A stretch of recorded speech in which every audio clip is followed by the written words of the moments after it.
नमस्कार दोस्तों, मैं इनके एक बार फिर से आप सभी का स्वागत करता हूं। साथियों, आज हमारा अगला टॉपिक रहेगा राज्य के नीति निर्देशक तत्व। बहुत ही शानदार टॉपिक है और उतने ही बेहतरीन अंदाज में हम इसको रिवीजन करेंगे। और ये सेकंड ग्रेड एग्जाम के लिए बहुत ज़्यादा महत्वपूर्ण टॉपिक है, क्योंकि एक पेज से आपका एक क्वेश्चन निकल सकता है। तो इस टॉपिक से रिलेटेड सबसे पहले हमारी अप्रोच ये रहेगी कि इससे आज तक कैसे प्रश्न पूछे गए हैं। क्योंकि मैंने अभी आपको कहा छोटा टॉपिक है, क्वेश्चन ज़्यादा नहीं बनते हैं, तो आए हुए जितने भी क्वेश्चन हैं उनको हमें समेटना है। सबसे पहली प्राथमिकता अपनी यही रहनी चाहिए। और इसके बाद इस टॉपिक से रिलेटेड मैंने 7 ऐसे पॉइंट नोट किए हैं जिससे आपका कम समय में अच्छा रिवीजन हो जाएगा। जिसमें सबसे पहला पॉइंट अपन इसकी बेसिक जो पृष्ठभूमि है कि नीति निर्देशक तत्व का उल्लेख कहाँ है संविधान के अंदर, कहाँ से लिए गए हैं, तमाम बातें अपन पॉइंट नंबर 1 में डिस्कस करेंगे। दूसरा पॉइंट वेरी वेरी इंपॉर्टेंट है, इसमें सारे आर्टिकल को एक साथ अपन याद कर लेंगे और जो कीवर्ड हैं उनको हम दिमाग में ऐसे कैसे लिंक कर सकते हैं वो चीज़ें अपन इसमें देखेंगे। इसके बाद तीसरा पॉइंट, इसमें अपन जो आर्टिकल नए ऐड हुए हैं तो सभी संविधान संशोधन इसमें अपन देख लेंगे। इसके बाद चौथा पॉइंट, जिसमें अपन गांधीवादी, समाजवादी, उदारवादी, हालांकि इन तीनों का जो सम्मिलित रूप है वो नीति निर्देशक तत्व है। तो कौन कौन से ऐसे आर्टिकल हैं जो समाजवादी की बात करते हैं, कौन कौन से उदारवादी विचारक की बात करते हैं, तो वो अपने इसमें याद करने की कोशिश करेंगे। इसके बाद पांचवा पॉइंट, ये तो वही है, इसको शॉर्ट में लिखा है मैंने।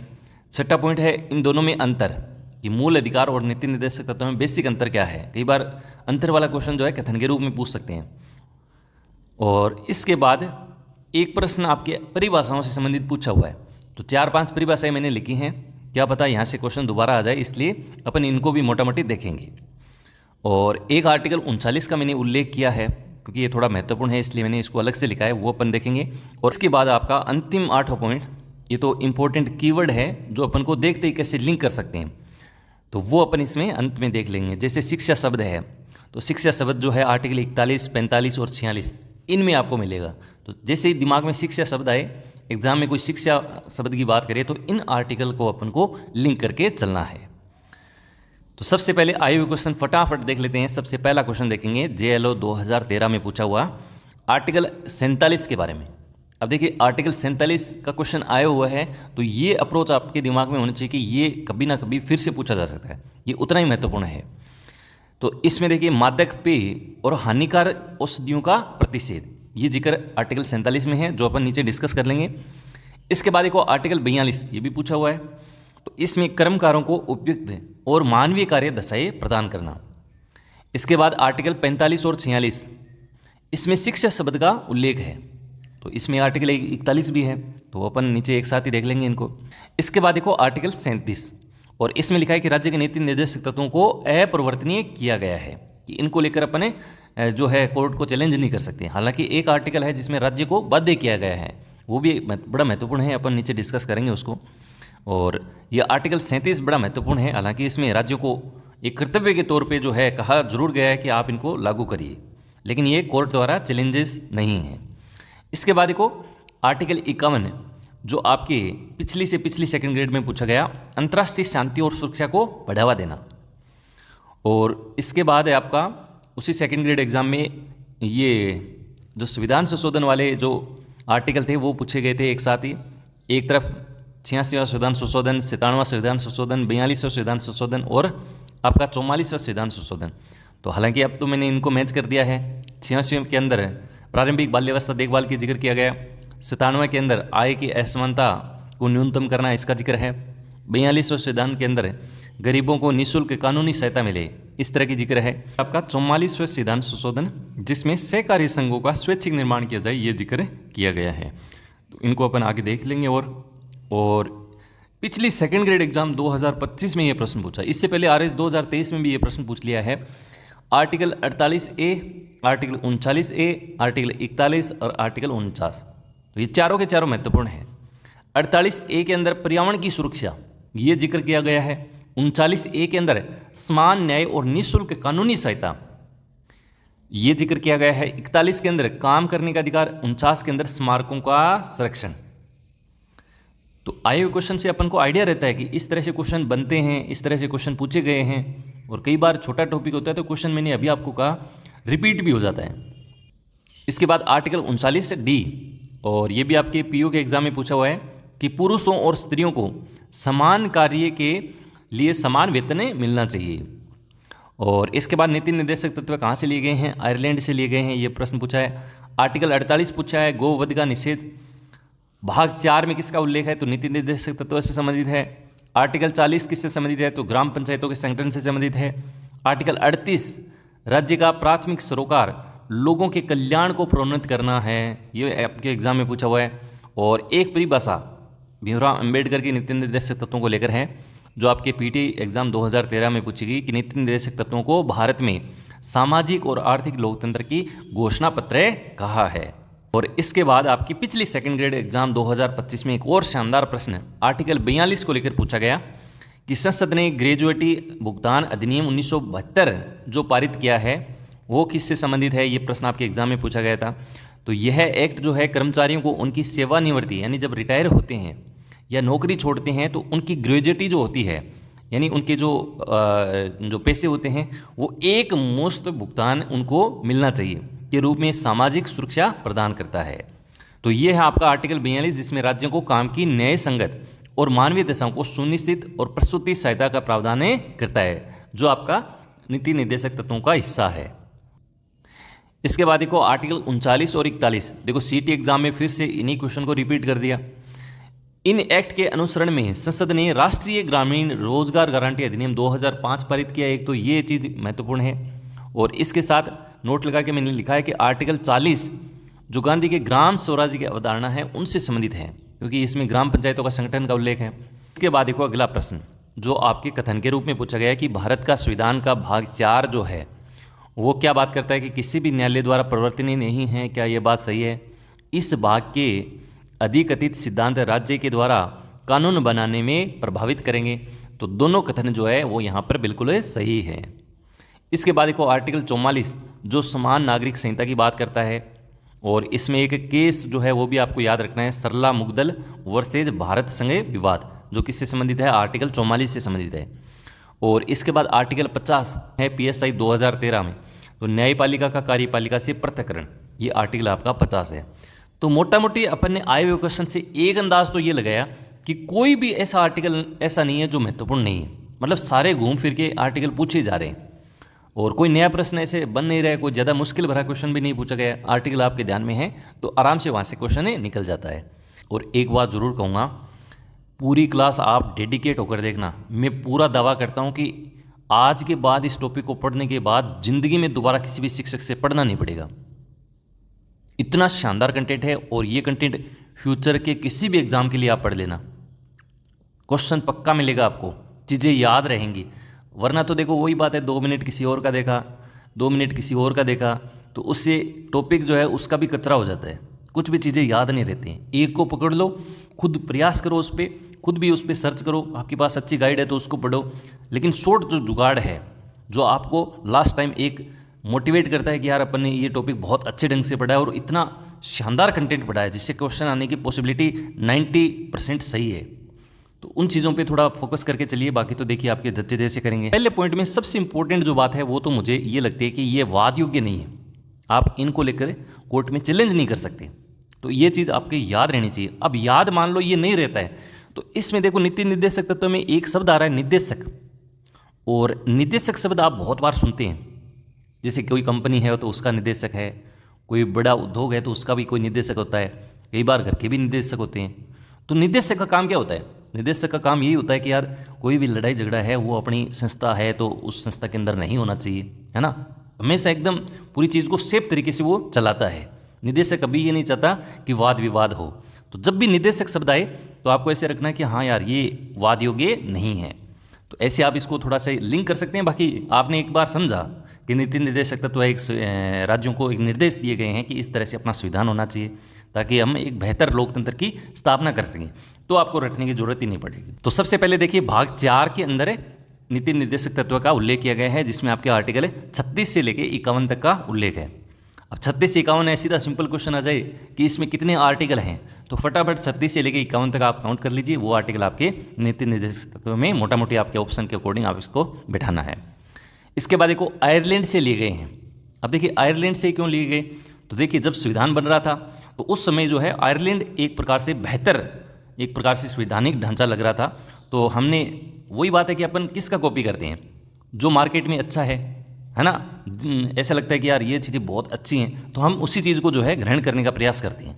तो आयरलैंड का संविधान उस समय मजबूत था, तो अपन ने उसी को फॉलो किया। उसके नीति निर्देशक तत्व जो है शानदार थे, तो अपन ने आयरलैंड से ये चीज़ें ग्रहण की है। अच्छा, एक चीज़ और ध्यान रखना, आयरलैंड वालों ने स्पेन का कॉपी किया है, आयरलैंड वाले स्पेन से प्रभावित थे। तो अब आपके एग्जाम में मान लीजिए आयरलैंड ऑप्शन नहीं दे और स्पेन ऑप्शन दे, तो ऐसे मत करना है कि यार ये क्वेश्चन गलत है, फिर आपको स्पेन ही करके आना है। अपन को जुगाड़ लेके चलना है सारी चीज़ों का, क्योंकि एग्जामिनर, देखिए आजकल का एग्जाम ऐसा ही पैटर्न है कि क्वेश्चन कहीं का कहीं से भी पूछ सकता है। आयरलैंड ऑप्शन में नहीं दे तो स्पेन आपको करना है, ये चीज़ मैंने एक्स्ट्रा लिखी है, जरूर याद रखेंगे। इसके बाद देखो एक टर्म है लोक कल्याणकारी। इस पूरे नीति निर्देशक तत्व को आप पढ़ेंगे तो आपको इसमें लोक कल्याणकारी यानी लोगों के हित की चर्चा जो है इसमें की गई है। तो लोक कल्याणकारी हित की भावना इसमें समाहित है। जो आपको कथन वाले कई प्रकार के क्वेश्चन मिलते हैं उसमें ये चीज़ें मिल जाती हैं। इसका मतलब क्या है, सामाजिक और आर्थिक लोकतंत्र की स्थापना करना, ये इसका क्या है, लक्ष्य है। सरकार के लिए ये क्या है, एक निर्देश हैं। अपन जब कोई भी एग्ज़ाम देते हैं, आरपीएससी का, दिनेश सेवा चयन बोर्ड का, तो एडमिट कार्ड के पीछे निर्देश लिखे होते हैं। तो उसी तरह से राज्य का जब संविधान अपन बना रहे हैं, कोई चीज़ें एक्ट के रूप में लेके आ रहे हैं, तो सबसे पहले निर्देश दे दिए गए हैं कि ये निर्देश आपको ध्यान रखने हैं, इनको फॉलो करना है। तो ये सरकार के लिए क्या है, निर्देश हैं, एक प्रकार से हेल्प हैं, जो राज्य के द्वारा कानून बनाने को प्रभावित करते हैं। तो इनको लेकर भी अपन, जैसे इसमें पर्यावरण की बात की है तो अपने वन संरक्षण एक्ट बना दिया, इसमें शिक्षा की बात की है तो अपने आरटी बना दिया। तो कहीं ना कहीं इन चीज़ों को अपन फॉलो कर रहे हैं। तो ये सरकार को क्या है, एक प्रकार से निर्देश हैं, ये ध्यान रखना है आपको। इसके बाद देखो एक समिति है तेज बहादुर स्प्रूस समिति, इसकी सिफारिश पर ये जो नीति निर्देशक तत्व हैं वो ऐड हुए हैं। तो ये क्वेश्चन आज तक नहीं पूछा है, फिर भी आप मतलब अपना राज्य का संविधान है, भारत जो है बहादुर होना चाहिए, तो इसको आप ऐसे लिंक कर सकते हैं। इसके बाद देखो नीति निर्देशक तत्व के जो दिशा निर्देश हैं वो भारत सरकार अधिनियम 1935 के द्वारा ये दिशा निर्देश लिए गए हैं। इसके बाद देखो अगला है समाजवाद, गांधीवाद और उदारवाद। तीनों का मिश्रण हमें इस आर्टिकल में देखने को मिलता है कि समाजवादी की चर्चा की है जो एक प्रकार से समाज विशेष को टारगेट करता है, गांधीवादी विचारधारा जो एक प्रकार से हस्तशिल्प है, ग्रामीण परिवेश है, कुटीर उद्योग है, उनको बढ़ावा देने की बात करता है। उदारवादी ऐसे आर्टिकल भी हैं जो एक प्रकार से उद्धार की बात करते हैं, है ना। तो ये सारी चीज़ों का मिश्रण जो है इसके अंदर दिखाई देता है। और एक है इनकी प्रवृत्ति जो है वो क्या है, सकारात्मक है। और ये स्रोत मैंने सारे के सारे जो NIOS भारत सरकार की जो बुक आती है उससे मैंने लिए गए हैं। तो पहला पॉइंट वेरी वेरी इंपॉर्टेंट है। मेरे ख्याल से पहले पॉइंट में आपको कोई चीज़ जो है ऐसी नहीं है जो आपको समझ में नहीं आई और वाद योग्य नहीं है, ये वेरी वेरी इंपॉर्टेंट है। चलिए आगे देखिए, दूसरे पॉइंट में मैं अपने तरीके से पूरा प्रयास करूंगा कि चीज़ें आपके याद रह जाएं, लिंक हो जाएं, चीज़ें रटना नहीं है। और यदि आपके एग्जाम में मेरी बातें याद रह गई तो ये तो मुझे पक्का पता है कि क्वेश्चन तो निकल जाएगा, लेकिन उससे पहले यदि आपने अपने तरीके से इसको कैसे भी याद कर रखा है तो पहले प्राथमिकता आपको अपने वाले पे देनी है। इस चीज़ को ध्यान रखना है, क्योंकि कन्फ्यूज हो जाएंगे तो क्वेश्चन ना तो मेरे वाले से निकलेगा ना आप वाले से निकलेगा, तो इसको ध्यान रखना है। तो सबसे पहले देखो आर्टिकल 2 लेके चल रहा हूँ, एक तो सबसे पहले वाला और एक सबसे आखिरी। तो सबसे पहले वाले में देखो, जब भी मैं कोई भी चीज़ पढ़ाता हूँ हमेशा आपको बोलता हूँ कि शुरुआत हमेशा परिभाषा से होती है, यानी राज्य शब्द की जो परिभाषा है वो आर्टिकल 36 में है। सीधा क्वेश्चन आ जाए राज्य की परिभाषा कौन से आर्टिकल से संबंधित है, तो आर्टिकल 36 में ये चीज़ें लिखी गई हैं, कोई दिक्कत नहीं।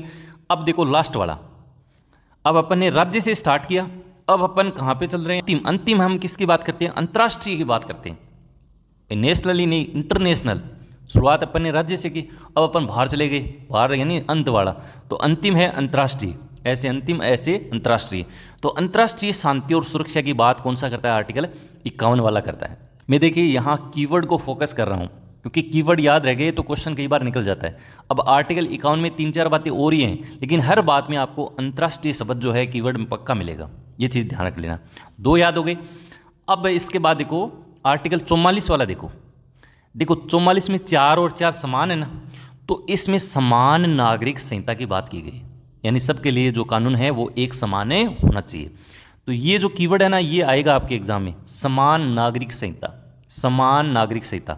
तो इससे आपको लिंक करना है कि यार 4 समान है, तो ये आपका अनुच्छेद जो है वो निकल जाएगा। इसके बाद देखो अगला चलें, आर्टिकल 50 पे चलो। देखो 50 में कहा गया है कि कार्यपालिका और न्यायपालिका ये दोनों अलग अलग होनी चाहिए संविधान के अंदर। इनका पृथक्करण बोला है कि कार्यपालिका न्यायपालिका से अलग है। भाई एक ही हो जाएगा तो फिर देश का बंटाधार हो जाएगा। हकीकत बात तो यही है, आजकल तो यही चल रहा है।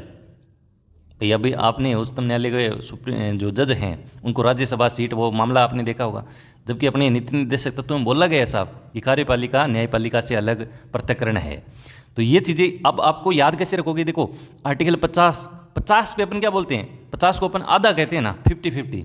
तो इसमें 50-50 का मतलब हो गया ये कार्यपालिका और न्यायपालिका दोनों क्या है, पृथक्करण है, आधे आधे हैं, अलग अलग है, अलग अलग याद रखना है। 50-50 यानी पृथक्करण। तो इसको थोड़ा सा ऐसे आप याद रखना है। इसके बाद देखो अगला आर्टिकल 40 पे आओ एक बार। देखो आर्टिकल 40 जो है वो ग्राम पंचायतों के संगठन से संबंधित है। ये बहुत ही ज़्यादा महत्वपूर्ण आर्टिकल है। अब इसको तो देखो कैसे याद करो, मुझे तो लगता है कि ये चीज़ें एक बार आपने मेरी बात ही सुन ली तो याद रह जाएगा। आर्टिकल 40 महत्वपूर्ण है, इसको मैं ठीक से याद नहीं करवा सकता, इतना ज़्यादा महत्वपूर्ण है। आर्टिकल 40 ग्राम पंचायतों के संगठन से संबंधित है, याद रह जाएगा। इसके बाद देखो अगला हो एक आर्टिकल 48, आर्टिकल 48 ये भी महत्वपूर्ण है। इसमें कृषि शब्द जो है, कृषि शब्द मिलेगा आपको पक्का, कृषि और पशुपालन का संगठन। अब इसको याद कैसे रखोगे? देखो 48 में देखो 8 और 4 कितने होते हैं, 12 होते हैं। और किसान क्या करता है, 12 महीने खेती करता है। वो एक अलग बात है कि भजनलाल जी ने बोला कि किसान 1 महीना ही खेती करता है, बहुत गंदी बात बोली उन्होंने। आप सोच के देखो, हम तो हमारे खेत में जब ये खेजड़ी जो होती है उसको छांगते हैं तो उनको सोल करते हैं ना, अपन बोलते हैं मिल्डा झाड़ना, हमारी मारवाड़ी में ऐसे ही बोलते हैं मिल्डो झाड़ रहे हैं। जो अपन ये खेजड़ी जो होते हैं उनको काट के अपन उसको अलग करते हैं, लूंग को अलग करते हैं, तो 1 महीना तो उसमें लग जाता है। भाई 10-12 मिल्डे लगते हैं एक दिन में। एक मिल्डा जो है वो सड़ता नहीं है, एक मिल्डा के अंदर 2 लग जाते हैं, 2-3 दिन लग जाते हैं, तो 1 महीने तो वो चलता है। अब पता नहीं भजनलाल जी ने कैसे बोल दिया कि एक किसान जो है 25 दिन 30 दिन ही खेत में जाता है। बहुत गंदी बात बोली उन्होंने। किसान जो है 12 महीने खेती करता है भाई साहब। आप सारी चीज़ों को काउंट करेंगे ना तो ये आपको निकल के आ जाएगी। एक भैंस बोल रही है, गाय बोल रही है, उसको ले जाना वो भी एक खेती के अंदर ही आता है। तो देखो इसको 48 में देखो 8 और 4 कितने होते हैं, 12 होते हैं। तो किसान क्या करता है, 12 महीने खेती करता है। तो कृषि वाला इसको आपको लिंक करना है। इसके बाद देखो आर्टिकल 49 में कहा गया है कि राष्ट्रीय जो हमारे स्मारक हैं, धरोहर हैं, उनका हमें संरक्षण करना है और ये राज्य के लिए बाध्य किया गया है। ये वेरी इंपॉर्टेंट है। केवल एक अनुच्छेद इसमें से है जो राज्य के लिए बाध्यकारी है, और वो इसलिए क्योंकि जरूरी है यार। पीछे आपने देखा लोगों ने क्या किया, अरावली को नुकसान पहुंचा रहे हैं। इनको कौन बताया कि यार ये तो नीति निर्देशक तत्वों में बाध्य किया है कि अपनी जो सांस्कृतिक धरोहर हैं, स्मारक हैं, उनका हमें संरक्षण करना है। तो हम कैसे अरावली को कटने दे सकते हैं? तो इसलिए वो आंदोलन हुआ था। तो ये चीज़ याद रखना। 49 के अंदर क्या है, राष्ट्रीय स्मारकों, धरोहरों, इनका संरक्षण किया गया है और ये राज्य के लिए क्या है, बाध्यकारी है। इसके बाद देखो आर्टिकल 46, 47 और 48, इन तीनों को एक बार फिर से मैं लिंक करवा रहा हूँ एक और तरीके से। आर्टिकल 46, 47 और 48। 46 में कहा गया है कि SC और ST वर्ग जो है, जो कमज़ोर वर्ग है, उनकी शिक्षा के उत्थान के लिए चर्चा करता है। और आर्टिकल 47 क्या है, पोषण, जीवन स्तर और स्वास्थ्य में सुधार की बात करता है। इसका मतलब ये आपके स्वास्थ्य से जुड़ा हुआ अनुच्छेद है। और 48 क्या है, कृषि वाला है। अब देखो याद कैसे रखोगे, देखो इन तीनों को ऐसे याद रखना है कि सबसे पहले तो देखो कमज़ोर आएगा, कमज़ोर वर्ग। कमज़ोर होगा तो सिंपल सी बात है, उसके स्वास्थ्य पे क्या पड़ेगा, प्रभाव पड़ेगा। भाई कैसे भी कमज़ोर हो, चाहे वो शिक्षा में कमज़ोर हो, फर्क किस पे पड़ेगा, स्वास्थ्य पे पड़ेगा। और जब स्वास्थ्य पे फर्क पड़ रहा है तो अपन क्या करेंगे, अपन कृषि की तरफ और अग्रसर होंगे। भाई शुद्ध खाना खाओ, देसी खाना खाओ, आजकल मिलावटी चीज़ें आ रही हैं। अपन कृषि पर निर्भर हो जाएंगे तो अपना स्वास्थ्य भी मजबूत हो जाएगा और हमारा जो कमज़ोर वर्ग है वो भी कहीं ना कहीं सुधार में आ जाएगा। तो इन तीनों को ऐसे याद रखना है कि 46 किससे संबंधित है, अरे यार वो कमज़ोर वाली बात की गई। अब कमज़ोर क्या हो रहा है, स्वास्थ्य हो रहा है, तो 47 में स्वास्थ्य है। फिर हम मजबूत कैसे होंगे, कृषि पे डिपेंड हो जाएंगे, तो 48 में कृषि। एक तरीका ये है याद करने का। इसके बाद देखो अगला आर्टिकल मैं आपको याद कराऊँ, आर्टिकल 45। आर्टिकल 45 में कहा गया है कि 6 वर्ष से कम आयु के बच्चों की प्रारंभिक बाल्यावस्था और देखभाल एवं शिक्षा की बात करता है। यानी 6 साल से जो बच्चे हैं, कम से कम हम उनकी तो देखभाल करें यार, उनकी तो शिक्षा पे थोड़ा सा फोकस करें, है ना। यानी उनकी बाल्यावस्था है उसमें सुधार हो। अब देखो इसको याद कैसे रखोगे, देखो 45 में आप देखोगे तो 4 5 और आगे क्या है 6 है, तो इसको ऐसे ही याद करना है 4 5 6 4 5 6 4 5 6, आराम से याद हो जाएगा। अब 6 आते ही आप समझ जाना कि 6 वर्ष से कम आयु के बच्चों की प्रारंभिक बाल्यावस्था और देखभाल और शिक्षा की बातें करता है, तो आप इसको ऐसे याद रखेंगे। अब इससे संबंधित आर्टिकल 21A महत्वपूर्ण है, वो जो अपन मौलिक अधिकार में पढ़ेंगे आगे। 86वें संविधान संशोधन वो अपन नीचे डिस्कस कर लेंगे, ये भी इससे संबंधित है। तो शिक्षा वाले 2 आर्टिकल हो गए, एक तो हो गए आर्टिकल 46 कमजोर वर्ग की शिक्षा हो गई, और एक आर्टिकल 45 6 वर्ष से कम वालों की हो गई, और एक आर्टिकल इसको जोड़ना है 41 से, इसमें भी शिक्षा वर्ड आ रहा है कि कुछ दशाओं में काम, शिक्षा और लोक सहायता पाने का अधिकार। तो ये शिक्षा वाले एक साथ याद कर लेना, 41 45 और आपका 46, कोई दिक्कत नहीं है, मोटा मोटी याद हो गए। इसके बाद देखो 3 आर्टिकल हैं जो एक साथ आपको याद रखने हैं, एक तो देखो 39A, एक है 43A और एक आपका 48A। देखो ए वाले हैं बाद में जोड़े गए हैं, तीनों को एक साथ याद रखना है। पहली चीज़ तो यही याद रखनी है 39A 43A और आपका 48A। 39A में कहा गया कि समान न्याय एवं निःशुल्क विधिक सहायता, ये राज्य को निर्देश दिया गया है, और इसके लिए तो अपन ने एक्ट भी बना दिया है 87 वाला, 1987 वाला। मैंने राल साहब को बढ़ाया था और बताया था ना कि रालसा जो है समय समय पे लोक अदालत का गठन करती है, जिसमें कोई पैसा नहीं लगता है, आपसी समझौते से वो अपन मामला सलटा लेते हैं, उनको कोई वकील करने की ज़रूरत नहीं पड़ती है, क्योंकि राज्य को निर्देश दिया गया है कि निःशुल्क विधिक सहायता मिले, ये प्रावधान होना चाहिए। तो अपन ने इसको बिल्कुल इनको काम में लिया है, तो ये याद रखना है 39A। इसके बाद देखो आर्टिकल 43A, और इसमें कहा गया कि उद्योग धंधे जितने भी हैं उनमें श्रमिकों की भागीदारी हो, श्रमिक जो हैं उनकी भागीदारी मजबूत हो। तो आपको तो एक टर्म याद रखना है, उद्योग वर्ड आ जाए ना तो आपको ऐसे समझना कि ये 43A से ही संबंधित है, कोई दिक्कत नहीं है। इसके बाद आओ 48A, तो 48A में लिखा है कि पर्यावरण संरक्षण का संवर्धन, पर्यावरण संरक्षण को अपन कैसे बढ़ा सकते हैं। अब इसमें वन भी आ गया और वन्य जीव भी आ गए हैं, उनकी अपन को रक्षा करनी चाहिए। तो ये तीनों आर्टिकल ए वाले मैंने एक साथ आपको बताए हैं, हमेशा याद रखना। 39A में निःशुल्क विधिक सहायता, 43A में आपको एक उद्योग टर्म याद रखना है, और 48A में आपको ये 48A के अंदर आपको पर्यावरण शब्द याद रखना है, कोई दिक्कत नहीं है। अब अपने आगे चलें, और कौन सा रह गया, ये 36 वाला तो याद रह जाएगा ना, 36 51 वाले सबसे पहले परिभाषा आती है और अंतिम अंतर्राष्ट्रीय की बात करते हैं। 37 में याद कर लेना कि कोर्ट में चुनौती नहीं दे सकते, वाद योग्य नहीं है, हालांकि राज्य को कर्तव्य के रूप में इनको कहा गया है कि आप इनको लागू करेंगे, लेकिन ये कोर्ट में इनको चुनौती नहीं दी जा सकती, वाद योग्य नहीं है। ये कौन सा आर्टिकल है, 37 है। 36 के बाद सीधा 37 किसी की बात करेगा, कोर्ट नहीं जाना है। इसके बाद देखो आर्टिकल 38, और आर्टिकल 38 में कहा गया है कि लोक कल्याण की अभिवृद्धि के लिए सामाजिक व्यवस्था बनाएगा। भाई अपन राज्य के लिए महत्वपूर्ण क्या है, लोक कल्याण महत्वपूर्ण है, लोगों का कल्याण महत्वपूर्ण है, तो इसके लिए तमाम जो व्यवस्थाएं होती हैं वो अपन करेंगे। ऐसा आर्टिकल कौन सा है, 38 है। तो 38 में लोक कल्याणकारी ये टर्म आपको मिल जाए तो आपको आर्टिकल 38 करना है। इसके बाद आपका आर्टिकल 39, इसको अपन नीचे डिस्कस करेंगे क्योंकि इसमें कई सारे आर्टिकल हैं जो मैंने एक पॉइंट के रूप में रखा है। आर्टिकल 41 वाला शिक्षा की बात करता है, लोक सहायता की बात करता है, कुछ दशाओं में काम की बात करता है। इसके बाद आपका एक आर्टिकल रहा है कौन सा, आर्टिकल 42। आर्टिकल 42 में कहा गया कि काम के लिए न्याय संगत मानवीचित दशाएं और प्रसूति सहायता उपलब्ध कराना। तो प्रसूति सहायता ये वाला टर्म याद रख लेना, आर्टिकल 42 से संबंधित है।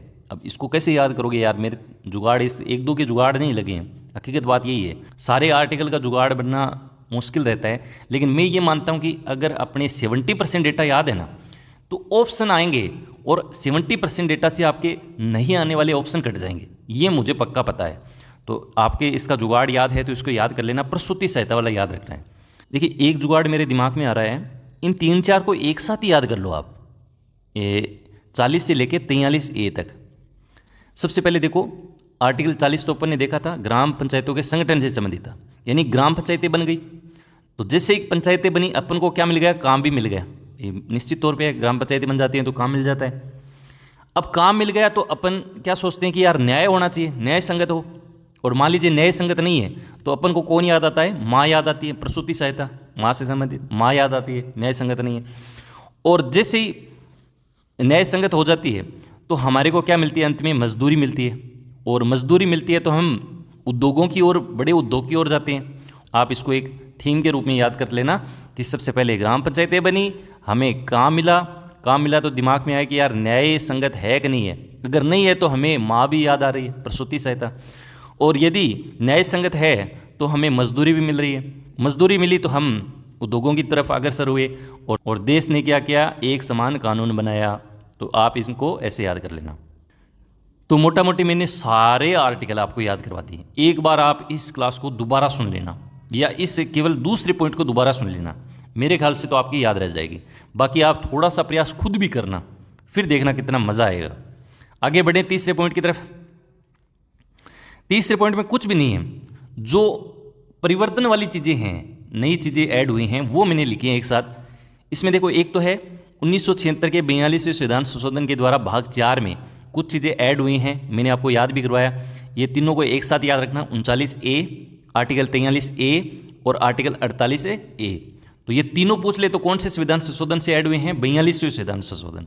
और 42वां संविधान संशोधन कब हुआ था, देखो 4 और 2 6 होते हैं ना, तो 1976, ऐसे आप इसको याद करना।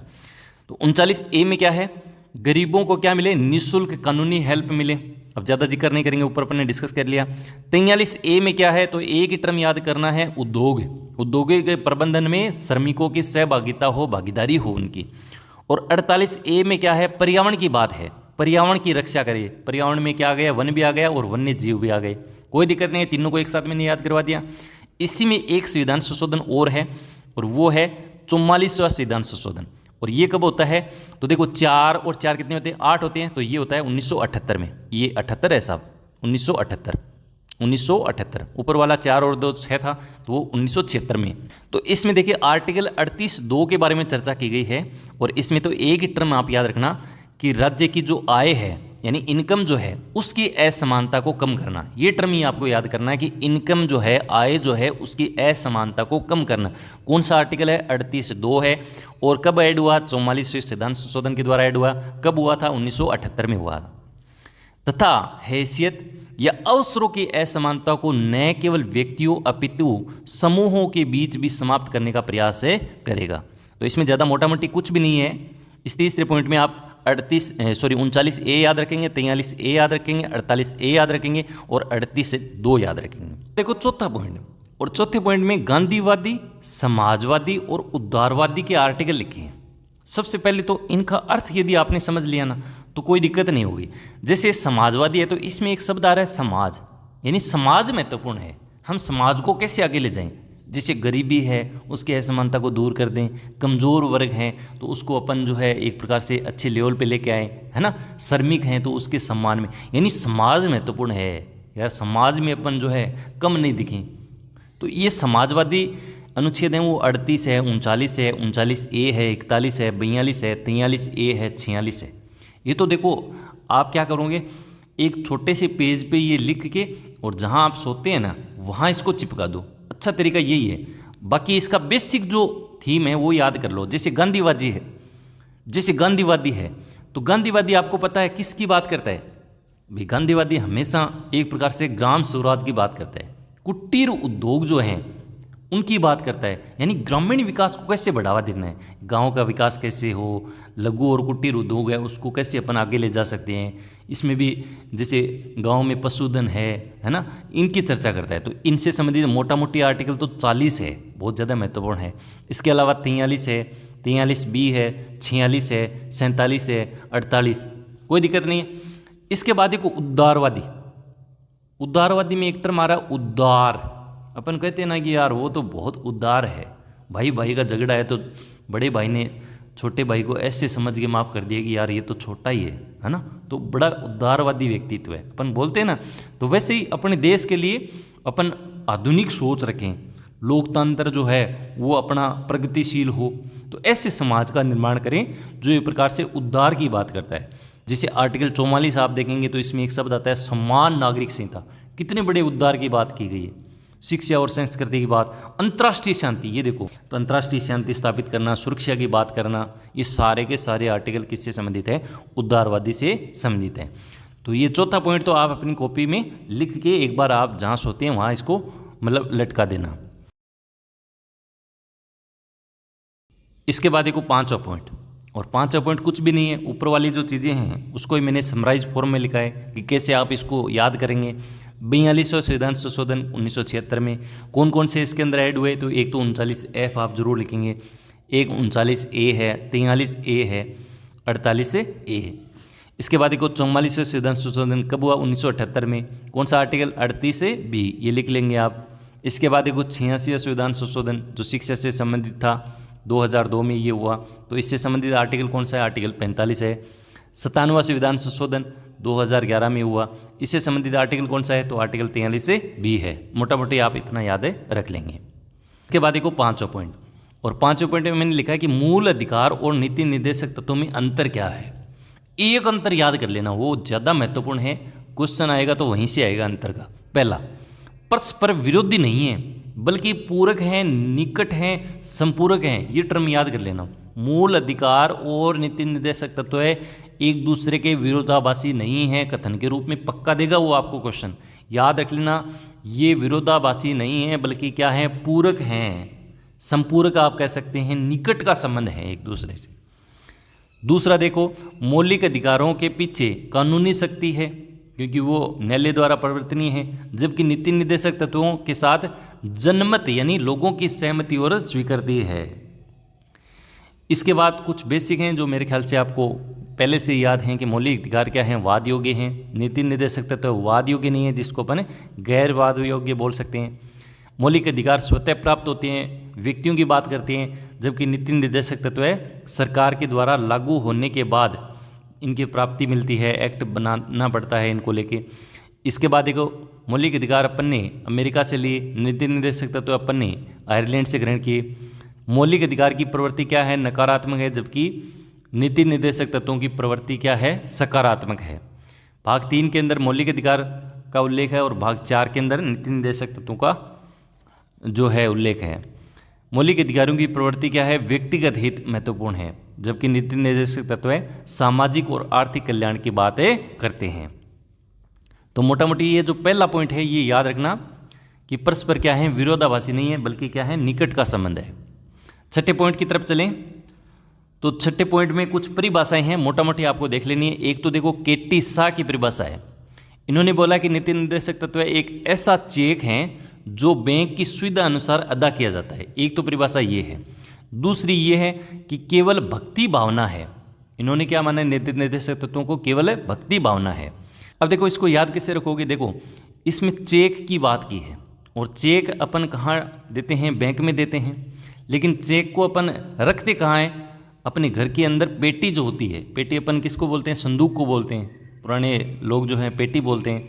तो यहाँ केटी को पेटी समझ लेना कि केटी नहीं है, पेटी है, और पेटी में हम क्या रखते हैं, अपना चेक रखते हैं, सुरक्षित रखते हैं।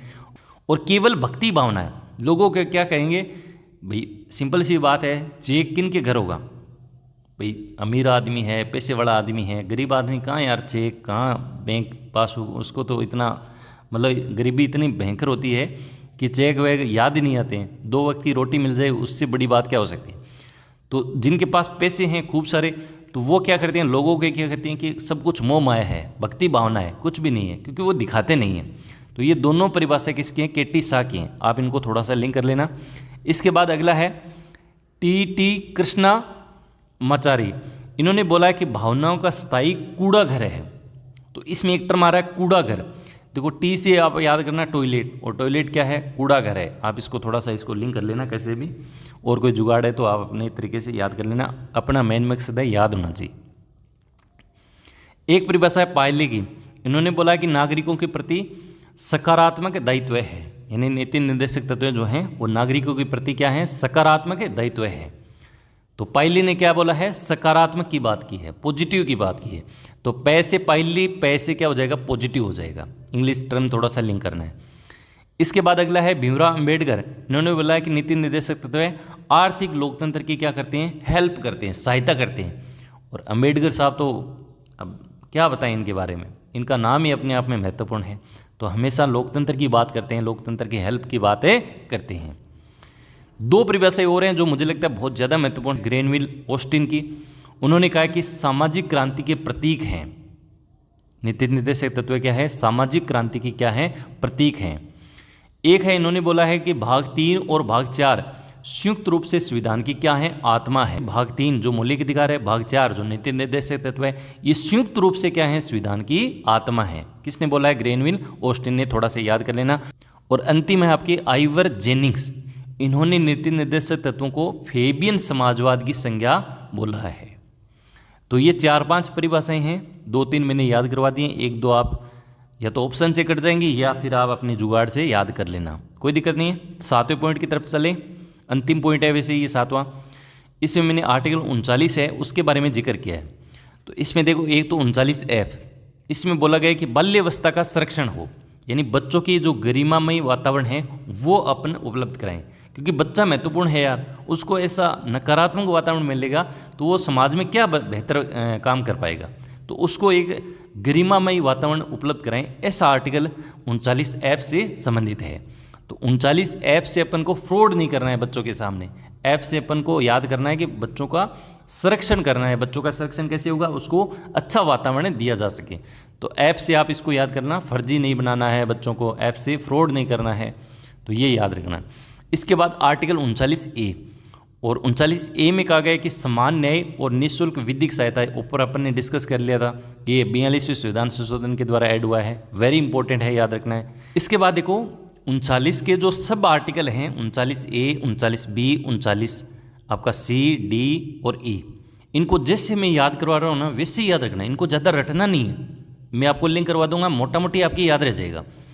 इसमें एक तो 39A वाला देखो, स्त्रियों व पुरुषों को आजीविका के समान अवसर मिले, मतलब इस चीज़ से नकारा नहीं जाए कि यार तुम तो महिला हो, तुम ये काम नहीं कर सकती हो, ये काम महिलाओं के लिए नहीं है। समान अवसर आजीविका के मिलने चाहिए। 39B में कहा गया है कि भौतिक संसाधनों का स्वामित्व और वितरण सार्वजनिक हित में होना चाहिए। देखो इसको याद कैसे रखोगे, बी से बिल्ड होता है, बिल्डिंग होता है, तो बिल्डिंग क्या है, भौतिक संसाधन है, तो इसे आप इसको टर्मिनोलॉजी से याद कर सकते हैं। इसके बाद देखो डी वाला छोड़ो, एक बार सी वाला देखो। 39C के अंदर कहा गया है कि धन का क्या है, अहितकारी केंद्रीकरण रोकना है। तो सी से सेंट्रलाइजेशन होता है, सेंट्रलाइजेशन इंग्लिश में अपन केंद्रीकरण को ही बोलते हैं, इसको आप ऐसे लेंगे रहना। डी वाला कैसे याद रखोगे, देखो समान कार्य के लिए समान वेतन दिया जाए, तो यदि कार्य समान है तो उसका वेतन भी समान होना चाहिए। अगर ऐसा हो रहा है तो आप क्या बोलेंगे, यार डन है, डी से डन याद करना। डन कब होगा, जब कोई समान कार्य के लिए समान वेतन दे रहा है, तो डी से आप क्या बोलेंगे, डन बोलेंगे। और अंतिम है आपका 39E। तो 39A में कहा गया है कि स्त्रियों व बच्चों के स्वास्थ्य का दुरुपयोग न होने दें। भाई महिला भी महत्वपूर्ण है, बच्चे भी महत्वपूर्ण है, तो ऐसा नहीं कि उनको कमज़ोर समझ के उनके स्वास्थ्य का अपन जो है दुरुपयोग करें, तो ऐसी चीज़ों से अपन को रोकना है।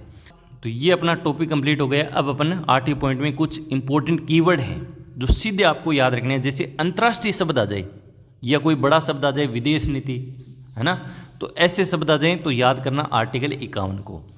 इसके बाद एक ग्राम पंचायत शब्द आ जाए, गांधी जी का जिक्र आ जाए, पंचायती राज आ जाए, स्थानीय स्वशासन आ जाए, कुटीर उद्योग आ जाए, तो सीधा का सीधा आर्टिकल 40 करना है। इसके बाद देखो समान कार्य के लिए समान वेतन, तो कौन सा हो जाएगा, 39 वाला हो जाएगा, कोई दिक्कत नहीं है। इसके बाद देखो ये शिक्षा की बात आ जाए तो आर्टिकल 41, 45 और 46, ये तीनों आर्टिकल में शिक्षा की बात की है, क्वेश्चन आ सकता है। समान नागरिक संहिता आ जाए तो याद कर लेना है 44, 4 समान है तो समान नागरिक संहिता।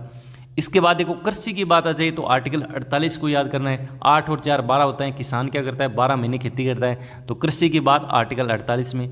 पर्यावरण संरक्षण की बात आ जाए तो 48A के अंदर याद रखना है। राज्य की बाध्यता के लिए कोई आर्टिकल आ जाए तो वो आर्टिकल कौन सा होगा, आपका आर्टिकल 49 होगा, यानी राष्ट्रीय जो स्मारक हैं, धरोहर हैं, उनका अपन को संरक्षण करना है, ये राज्य के लिए बाध्यकारी होगा। पृथककरण की बात आ जाए तो मैंने आपको कहा था 50-50, यानी आर्टिकल 50 आ जाएगा। पोषण, जीवन स्तर, स्वास्थ्य की बात आ जाए तो 47 है। मजदूरी की बात आ जाए तो आर्टिकल 43 है। तो मैंने पूरा प्रयास किया है कि नीति निर्देशक तत्वों का एक भी पॉइंट आपका छूटे नहीं, सारी चीज़ें आपको मैं लगभग चीज़ें 80% याद ही करवा दूं। आए हुए क्वेश्चन भी अपन ने देख लिए। मेन मकसद यही है, भले ही आधे घंटा टॉपिक को पढ़ें लेकिन क्वेश्चन अपना सही होना चाहिए और एक कॉन्फिडेंस भी आना चाहिए कि यार ये टॉपिक आज पूरे दिन में मैंने अच्छे से इसका रिवीजन कर लिया है। आज की इस क्लास में इतना ही। अगली क्लास में अपन एक नए चैप्टर के साथ आपसे मुलाकात करेंगे। पूरी PDF फ्री ऑफ कॉस्ट आपको टेलीग्राम पर डाल दी जाएगी। Thank you so much, have a nice day. Video अच्छा लगे तो लाइक जरूर कीजिएगा। आप यदि हमें दिल से चाहते हैं तो आप इस वीडियो को शेयर भी कर सकते हैं। धन्यवाद।